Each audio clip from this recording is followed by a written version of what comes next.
फिर से healers, welcome back to my channel. तो आज हम पढ़ने वाले हैं अष्टांग हृदय का चैप्टर नंबर 2 विच इज दिनचर्या अध्याय। So without wasting time let's get started. दिनचर्या का मीनिंग क्या होता है, ठीक है।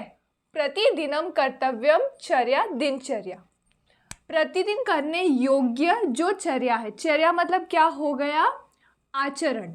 चर्या मतलब कि आचरण को दिनचर्या कहते हैं, ठीक है। आचरण शब्द से आहार विहार दोनों को लिया गया है। मतलब यहाँ पे आचरण सिर्फ केवल ना तो आहार के लिए ना केवल विहार बल्कि दोनों के लिए लिया है, ठीक है। विहार कितने प्रकार के होते हैं, दो प्रकार के होते हैं। एक होता है नियत, दूसरा होता है अनियत। तो नियत के अंतर्गत आता है दैनिक, जो कि प्रतिदिन हम लोग करते हैं, और एक हो गया ऋतु अनुसार आता है। तो इस चैप्टर में हम लोग क्या है, दैनिक जो प्रतिदिन जो आचरण हम करते हैं उसके बारे में पढ़ने वाले हैं। तो दिनचर्या में यहाँ पे आपको एक पॉइंट नोट करना है कि दिनचर्या में हम लोग जो रात्रिचर्या है वो भी इंक्लूड किया गया है। दिन ये वर्ड जो है वो प्रधान होता है, इसलिए उन्होंने ऐसे चैप्टर में एज अ दिनचर्या दे दिया गया है, जिसके मतलब अंदर इन्होंने रात्रिचर्या भी लास्ट में एक पॉइंट दे के रखा। तो दिनचर्या कहाँ से स्टार्ट होता है, तो पहला पॉइंट है प्रातः जागरण के लिए निर्देश दिया गया है। ब्रह्मो मुहूर्त उत्तिष्ठेत स्वस्थो रक्षार्थ मायुष। तो ये वाला श्लोक आप लर्न कर लेना, ठीक है, इट इज़ इम्पॉर्टेंट। क्या कहा है, स्वस्थ व्यक्ति को आयु की रक्षा के लिए ब्रह्म मुहूर्त में उठना चाहिए। मतलब ऐसा व्यक्ति जो अपने स्वास्थ्य की कामना करता है उसको क्या करना चाहिए, उसको हमेशा प्रतिदिन ब्रह्म मुहूर्त में ही उठना चाहिए। ब्रह्म को क्या है, यहाँ पे ब्रह्म शब्द से हम लोग क्या मीनिंग लेंगे, एक तो ज्ञान और परमात्मा दोनों के लिए लिया गया है, ठीक है। ज्ञान, ब्रह्मा से हम लोग ज्ञान, क्योंकि ब्रह्मा जी थे तो उनको ज्ञान का स्वरूप है, और यहाँ पे हम उनको परमात्मा भी ले सकते हैं, ठीक है। ब्रह्मा वर्ड से दो चीज़ ली गई, एक तो ज्ञान हो गया, परमात्मा। तो उसी के संदर्भ में क्या कहा है, अतः ज्ञान प्राप्ति के लिए अध्ययन, मतलब कि हमें नॉलेज लेने के लिए हम जो पढ़ाई करते हैं और ईश्वर को जो स्मरण है वो हमें कब करना चाहिए, ब्रह्म मुहूर्त में करना चाहिए। और यही दोनों काम करने के लिए यह समय, ब्रह्म मुहूर्त का समय बहुत उत्तम बताया गया है। उसमें ब्रह्म मुहूर्त का टाइम क्या बताया गया है, प्रातः काल 4 से 6 बजे तक का टाइम बताया है। अष्टांग संग्रह ने क्या कहा है, जिसका रात्रि में सेवन किया गया आहार जीर्ण हो गया होगा, रात्रि में हमने जो भी आहार सेवन किया है उसका वो आहार जो है जीर्ण हो गया, मतलब क्या हो गया, उस आहार का क्या है, पूर्ण रूप से पाचन हो गया है, मीन्स वो फुली डाइजेस्ट हो गया है। तो उस व्यक्ति को क्या करना है, उस व्यक्ति को सुबह ब्रह्म मुहूर्त में प्रातःकाल उठना चाहिए। और अगर रात्रि जो आहार सेवन किया गया है उसका प्रॉपर तरीके से डाइजेशन नहीं हुआ होगा तो उसे ब्रह्म मुहूर्त में नहीं उठना चाहिए। प्रातःकाल को क्या बताया गया है, अमृतकाल। प्रातःकाल को हम अमृतकाल भी कहा गया है। क्यों कहा गया है, क्योंकि इसी समय शुद्ध वायु, जल, गंध, प्रकाश और आकाश मिलता है। मतलब कि वायु भी शुद्ध रहेगी, एकदम किसी टाइप का पॉल्यूशन नहीं रहेगा, जल भी स्वच्छ रहता है, गंध, प्रकाश, आकाश, पूरी रोशनी, मतलब सब क्लियर रहता है, ठीक है। अथर्ववेद में ब्रह्म मुहूर्त के बारे में क्या कहा है कि अगर इस काल में कोई व्यक्ति उठता है तो क्या होता है, उसके जो रोग है वो पूर्ण रूप से नष्ट हो जाते हैं। और हमारा मॉडर्न क्या कहता है कि भाई अगर आप ब्रह्म मुहूर्त में उठोगे तो जो सनरेज आती है उससे हमें क्या मिलेगा, विटामिन डी, विटामिन फॉर्मेशन होगा। नेक्स्ट जो है दिनचर्या में जो नेक्स्ट आचरण हमें क्या करना चाहिए, शौच विधि। शरीर की चिंता से मुक्त होकर, अब यहाँ पे शरीर की चिंता से मुक्त होकर, इस लाइन का मतलब क्या है कि ये सोचकर कि हमारा पाचन ठीक रूप से हुआ है कि नहीं, ये हो गया शरीर की चिंता से मुक्त होना, ठीक है। जब ये हम लोग इस चिंता से मुक्त हो गए उसके बाद क्या करना, हमें मल उत्सर्ग करना चाहिए कि जो मल विसर्जन है शरीर से मल को बाहर निकाल देना चाहिए। नेक्स्ट स्टेप क्या है, दंत धावन विधि। शौच हो गया, मल उत्सर्जन हो गया, उसके बाद क्या है, दंत धावन विधि। इसके लिए क्या कहा गया है, अर्क न्य क्रोध खदिर करंज कुकुभादिजम प्रातर भुक्त्वा च मृद्वप्रम कषाय कटु तिक्तकम कनिन्य प्रसम स्थौल्यम प्रगुणम द्वादशांगुलम। ठीक है, इस श्लोक में अभी क्या क्या चीज़ें बताया गया है वो हम देखते हैं। दातून जो है, दातून मतलब दंत धावन करने के लिए क्या लेते हैं, दातून। वो कैसा होना चाहिए, कषाय, कटु और तिक्त आदि रसों का होना चाहिए। कौन से रस होने चाहिए, कषाय, कटु, तिक्त। इसके अलावा और कोई रस नहीं लेना है। ठीक है, मधुर, लवण और अम्ल, ये वाले रस का नहीं होना चाहिए।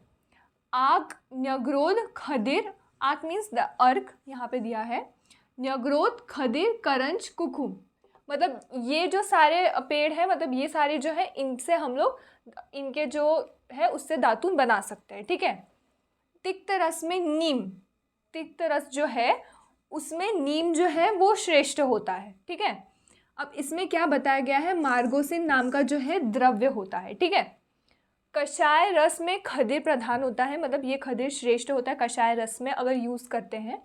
कटु रस में क्या होता है, करंज जो है वो श्रेष्ठ होता है। अब करंज में क्या है, करिंजन नामक जो है ये द्रव्य मिलता है और ये क्या है, कृमि नाशक रहता है, जो है वोमिसाइडल रहता है, वॉर्म्स को मार देता है। ठीक है, अब दंत धावन करने से क्या होता है, कृमि का नाश होता है, जो मुख है वो भी स्वच्छ हो जाता है। ठीक है, इसके लिए इसीलिए हमको बताया गया है कि अगर हम कषाय, कटु और तिक्त रस का सेवन करते हैं, ऐसे दातून का यूज़ करते हैं, तो हमें क्या होगा, दांत स्वच्छ हो जाएंगे, कृमि का नाश हो जाएगा, मुख भी स्वच्छ हो जाएगा। ठीक है, अब जो हमारा दातून है हमने देख लिया कौन कौन से प्लांट से बनाना है, कौन कौन सा रस है। अब उसमें क्या कहा है, अग्रभाग मृदु होना चाहिए, मतलब जो उसका अग्रभाग है मृदु होना चाहिए, मृदु, मृदु अप्रम इसका मीनिंग है। ठीक है, अब मैं आपको दिखा भी देती हूँ, ये है दातून। ठीक है, आप देख सकते हो ये है दातून। तो अब देखो ये जो दातून है इसका जो हम लोग यूज़ कर रहे हैं, तो इसका जो अग्रभाग है मीन्स ये सॉफ्ट होना चाहिए। ठीक है, अग्रभाग सॉफ्ट होना चाहिए। फिर क्या है, कनिष्ठिका अंगुली के समान मोटी होनी चाहिए। व्हाट इज़ कनिष्ठिका अंगुली, जिसको पता है बहुत अच्छी बात है, इट इज़ लिटिल फिंगर। तो जो हमारी लिटिल फिंगर है उसके समान जो है उसकी ये मोटाई होनी चाहिए, मतलब ऐसा इसके समान मोटी होनी चाहिए। ठीक है, और क्या है, जो दातून है वो सीधा होना चाहिए। तो अब यहाँ पे देखो, कनिष्ठ्य प्रसम्य स्थौल्यम, तो कनिन्यम मतलब ये मैंने आपको बता दिया, कनिष्ठिका अंगुली समान हो जाना चाहिए। स्थौल्यम मतलब कि जो है उसके समान, कनिष्ठिका अंगुली के समान मोटा होना चाहिए। प्रगुणम, व्हाट इज प्रगुणम हियर, मतलब जो है सीधा होना चाहिए, ना टेढ़ा मेढ़ा नहीं होना चाहिए, ये जो है वो पूरी सीधी होनी चाहिए, ऐसे ऐसे ऐसे टेढ़ी नहीं होनी चाहिए। ठीक है, फिर नेक्स्ट क्या बताया गया है, द्वादश अंगुलम। द्वादश अंगुलम मतलब इसकी जो लंबाई है, इसकी जो पूरी लंबाई है वो द्वादश अंगुल होनी चाहिए। ठीक है, तो ये आप ये वाला पॉइंट याद रखना, अग्रभाग मृदु होना चाहिए, कनिष्ठिका अंगुली के समान होना चाहिए, सीधा होना चाहिए और लंबाई। तो ये एमसीक्यू में ये कुछ पॉइंट्स याद हो सकते, तो ये नंबर आप याद रखना कि 12 अंगुल होता है। मुख की दुर्गंधता नष्ट होकर शुद्धता आ जाती है, स्वच्छता आती है, अन्न में रुचि उत्पन्न होती है। ठीक है, अगर हम लोग पूरा दातून यूज़ करेंगे तो उससे क्या होगा, ये सारी चीज़ें होंगे। ठीक है, इट्स बेनिफिट्स।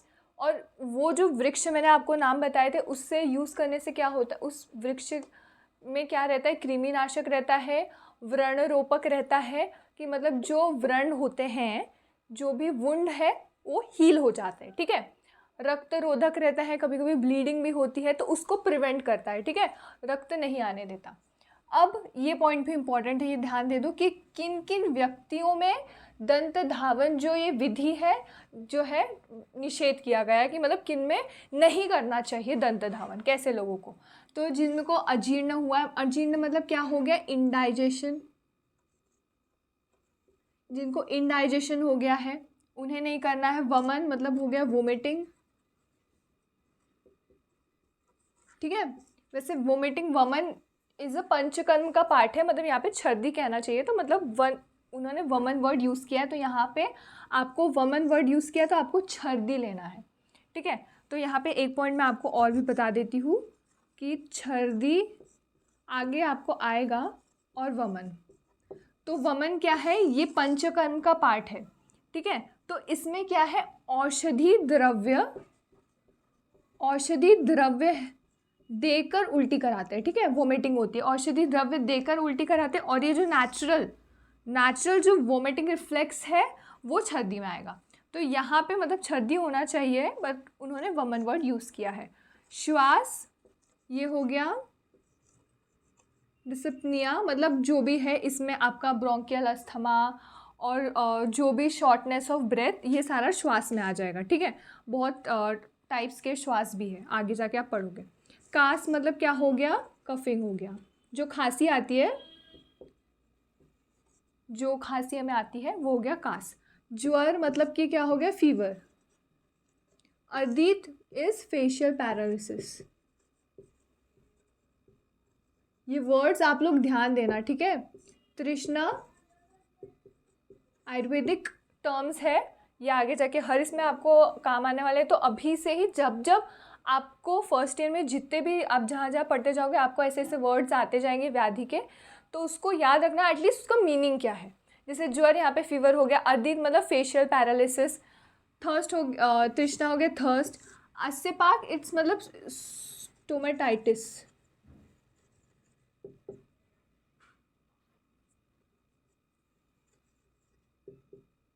ठीक है।